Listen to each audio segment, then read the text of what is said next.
Hello, everybody. In 2005, a film came out that changed the very meaning of what a superhero film should be.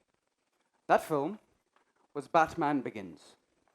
In Batman Begins, there's a scene where Bruce Wayne, beaten and broken and looking up at his burning house, tells Alfred, I wanted to save Gotham and I failed. Alfred takes a moment, looks at the son he never had, and tells him, Sir, why do we fall? So that we can learn to get back up again. Failure. The very word can be scary, but it's something that each and everyone in this room has experienced at least once in their life, if not once today. Now, TED is a platform where experts of different fields come together and share their subject knowledge about their subject of expertise. And therefore, I could think of no better topic than that of failure for myself. Many years ago, I was ambitious, I was young, and I was a graduate from the National Institute of Technology with a corporate job in hand, ready to live a corporate, complete, settled, safe life, living the Indian dream, so to speak. But then cinema happened, and today I'm in front of you. But before we get to that, thank you. But before we get to that, let's do the cliches first. The Merriam-Webster dictionary defines failure in 3 ways. The first one being a failure to perform duties or actions. For example, Vishak forgot to wash his hands after going to the washroom. The other way failure is defined is as a lack of success. For example, that was such a fail, bro. Number 3, one that has failed. For example, Vishak is a failure. Just by looking at these 3 definitions, one thing is certain, that failure cannot exist in a vacuum. For failure to exist, there has to be an expectation of what? Success. Not real success, but an expectation of success. Like Einstein said, there is no light and dark. There is light and there is absence of light. There's no such thing as failure. There's just an absence of a fulfillment of your expectation. Many years ago,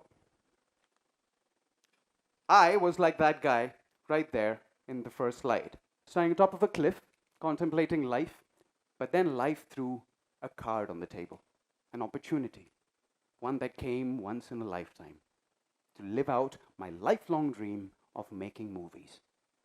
Will I fail?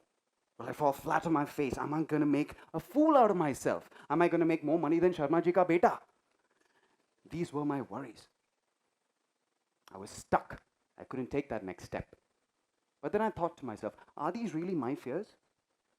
Or are these the fears of the people around me? I decided on the latter, and I decided to take the leap. Luckily for me, success was on the other side.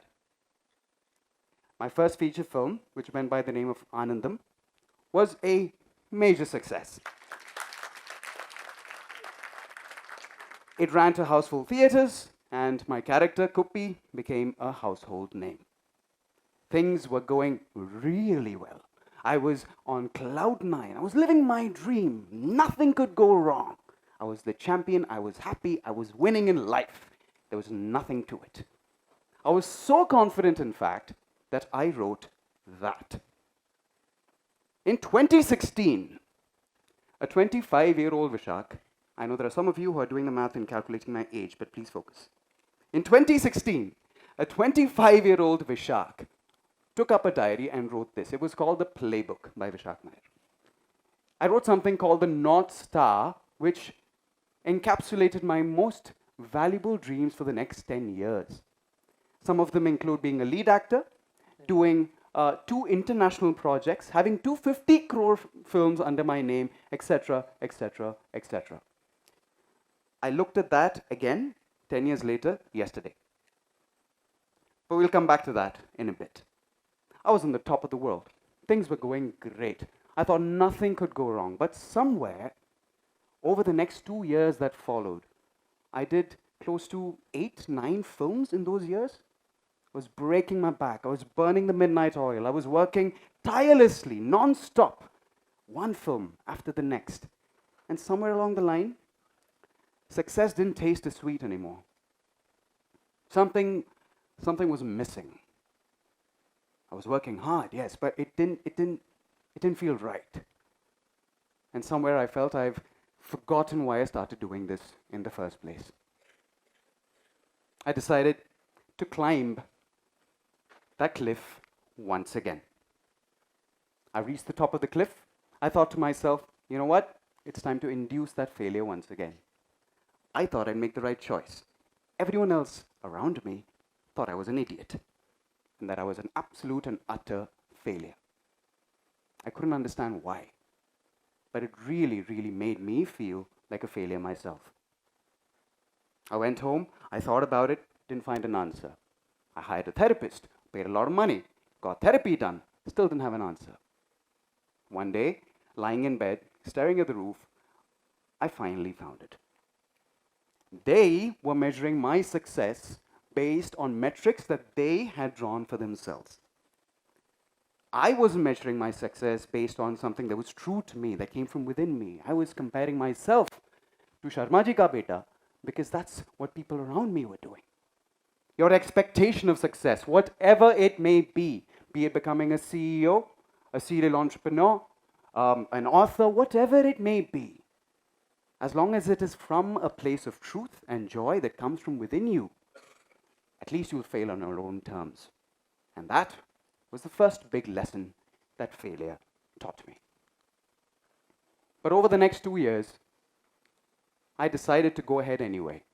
We opened up a little company called Mad Genius Productions.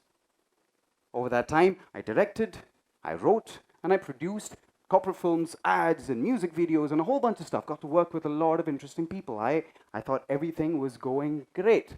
Absolutely great. Till one fine day, this happened. And my life came crashing down all around me. It came to a screeching halt. I thought of something that a great man had told his best friend many, many thousands of years ago when his best friend was going through a hard time. Now, I'm paraphrasing here, but it went something like that. Do what you got to do. That's all you can do. Don't think about the outcome. Don't think about the results. That's none of your goddamn business. All you can do is do. When we want something, when we really, really want something, when we covet it, we attach something to that thing that is equal parts exciting, excruciating, and terrifying. And that is emotion. Be it a six-pack, be it a beautiful girlfriend, be it the next big thing in cinema, be it a big job, whatever it is, when you want something, you want it so much that you attach hope to it, that you attach emotion to it. And when there is attachment, there is pain. Second big lesson that I learned from failure: don't attach emotion to anything that you dream of, because that is setting yourself up for pain. But also got me thinking, what if things are not as black and white, as dualistic as we think? What if it's not just success or failure? What if there's a sweet spot somewhere in between, in the gray, where we can play, where we can challenge ourselves, where we can make mistakes, where we can fail with full glory? After a lot of thinking, after a lot of time, I think I finally found it. And that place I fondly call flow.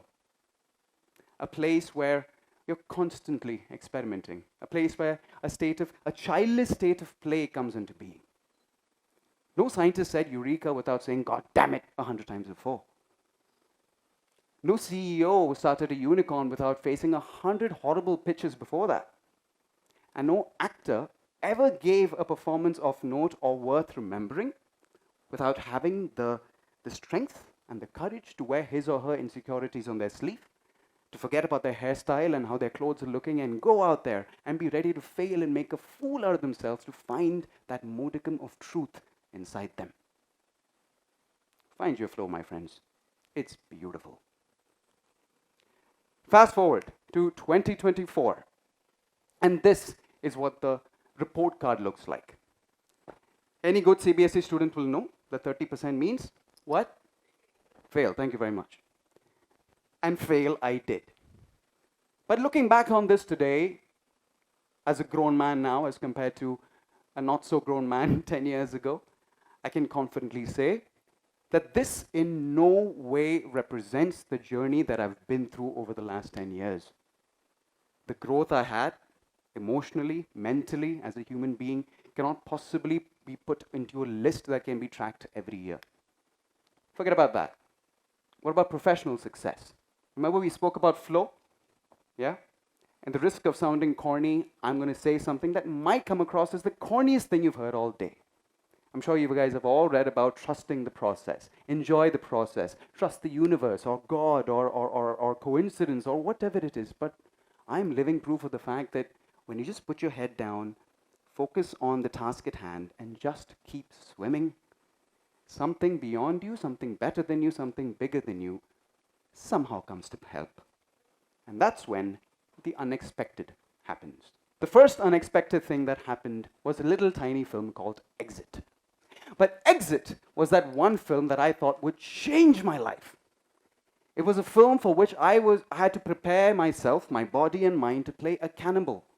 A person who ate live human beings, locked up in a room for 25 years, not a single language in his dictionary, speaking only through grunts and whistles and sound. I had to transform into an animal.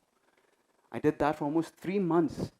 You know, I went full method. People are like, oh my God, bro, this is it, bro. State award will come, bro. National award will come, bro. And I'm like, yeah, bro, I'm going to kill it now. It released in all of 10 screens across the country. Nobody watched the film. I've only watched half. But jokes aside, I'm hoping that that film will come out on OTT, and I'm still hoping that there will be something to it that I still don't know today. The next unexpected thing that happened was Bollywood happened. In my 10-point checklist of things to achieve, never did I imagine that I would do a Hindi film. I'm not a native speaker of Hindi. My Hindi isn't the greatest in the world. But through many failures, some way, in some particular manner, this opportunity presented itself to me. What was the failure here? Going on to set and saying, Mera naam Vishak hai, I am from here. You know, in a way that in no way made any sense to any Hindi speaker. I had to relearn my Hindi grammar from the ground up. But that happened. And I'm like, you know what, this is it. Bollywood ban gaya bhai. I'm going to kill it. You know, this is going to be it. The film didn't do well, to put it mildly. It released, it did not make a lot of money, and it went under the radar. Now this is where I'm going to come back to my point of just doing your thing and trusting in the process.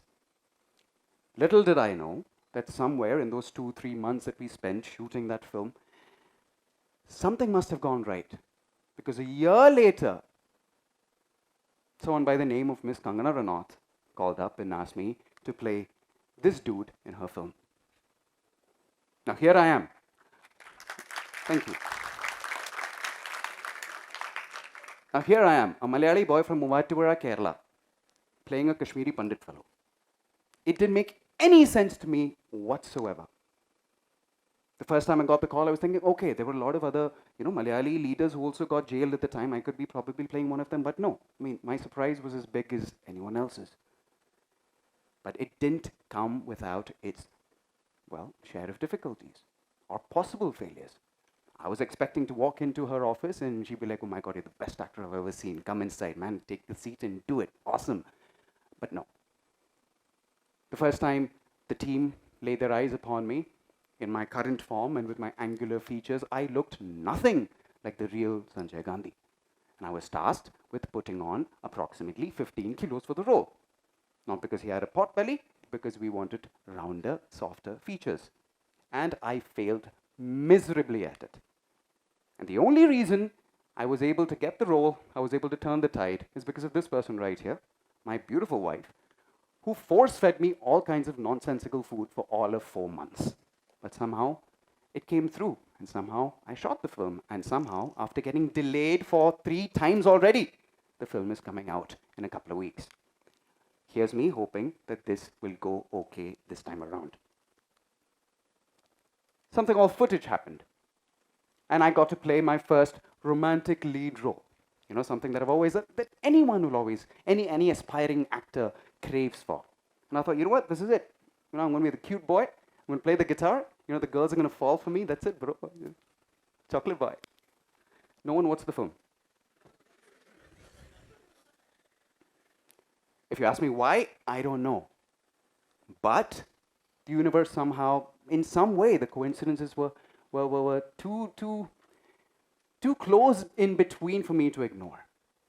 Be it the landslides that happened in Wayanad that forced us to push the release, or be it the HEMA committee report that came out a couple of days before the release that made people ignore Malayalam cinema altogether for weeks on end. There went my big debut as a romantic chocolate boy hero. But, again, head down, do your work. Almost a year later, a gentleman by the name of Martin Prakat called me up because he happened to see me in that film and cast me as the big bad wolf in his upcoming film, Officer. Never did I think that I would make a living playing evil men, eating human beings, raping women, and circumcising people by force, or that wasn't the plan. But that's what happened. And I'm more than grateful for it. Like a great man once said, you can only connect the dots looking backwards. Correct? You might fail today, you might fail tomorrow, but maybe a year from now, maybe 2 years from now, maybe 10 years from now, you'll look back and say, damn, it makes sense. One of my favorite quotes of all time. How many of you guys have seen Rocky? Underground boxer, rookie, the most amazing rags to riches story ever put to screen. He said it ain't about how hard you can get hit. It's about how hard you can get hit and keep moving forward. And that is how winning is done. Don't believe me? Don't believe Rocky Balboa? Just think about it this way. Imagine 10 years from now, you're living the life of your dreams. That beautiful house, that beautiful wife, dogs, kids, everything that you've ever dreamed of. And a gentleman comes to you and tells you, I want to make a biopic on you. Now, when you go to watch that movie, how good do you think that movie is going to be without some masala? There is no life without ups and downs. The downs are what make the ups so enjoyable. So the next time you're on top of that cliff and you're looking down and you're thinking, what do I do now? I'm too scared to take that step. Shut your eyes, take a deep breath, and just ask yourself, why do we fall? Thank you.